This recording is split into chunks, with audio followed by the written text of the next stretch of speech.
Makassar kembali menjadi panggung pertarungan bela diri Kun Khmer. Kejurnas Kun Khmer 4 dan Fight Day 2 digelar pada 13 hingga 15 Agustus 2026. Ajang ini mempertemukan atlet dari berbagai daerah di Indonesia. Sekitar 70 peserta diproyeksikan ambil bagian dalam rangkaian pertandingan tersebut. Peserta berasal dari Sulawesi Selatan, Sulawesi Tengah, Maluku Utara, Papua Barat, dan Sulawesi Tenggara. Selain itu, atlet dari Nusa Tenggara Barat dan sejumlah daerah lainnya juga turut ambil bagian. Dari Sulawesi Selatan, sejumlah atlet dipersiapkan untuk tampil maksimal, di antaranya Muhammad Fauzan Ramadan Ayub Khan, Alimuddin, dan Muhammad Asrul Rafzanjani. Kejurnas ini tidak hanya menjadi ajang perebutan medali, kompetisi tersebut juga menjadi bagian dari pembinaan dan seleksi atlet nasional.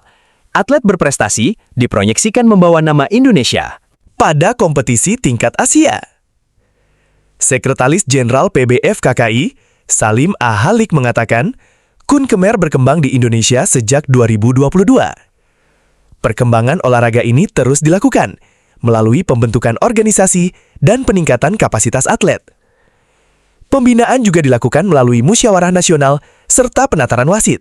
Kejurnas Kun Khmer pertama menjadi awal rangkaian kompetisi tingkat nasional. Kejurnas kemudian berlanjut di Bandung pada 2024 dan Makassar pada 2025. Kini, Makassar kembali dipercaya menjadi tuan rumah Kejurnas Kun Khmer 4. Kejuaraan ini diharapkan memperkuat pembinaan atlet dan organisasi Kun Khmer di Indonesia. Bagi atlet Sulsel, ajang ini menjadi kesempatan meraih prestasi, sekaligus menembus persaingan Asia. Targetnya, lahir atlet-atlet unggulan yang mampu mengharumkan nama Indonesia di pentas internasional.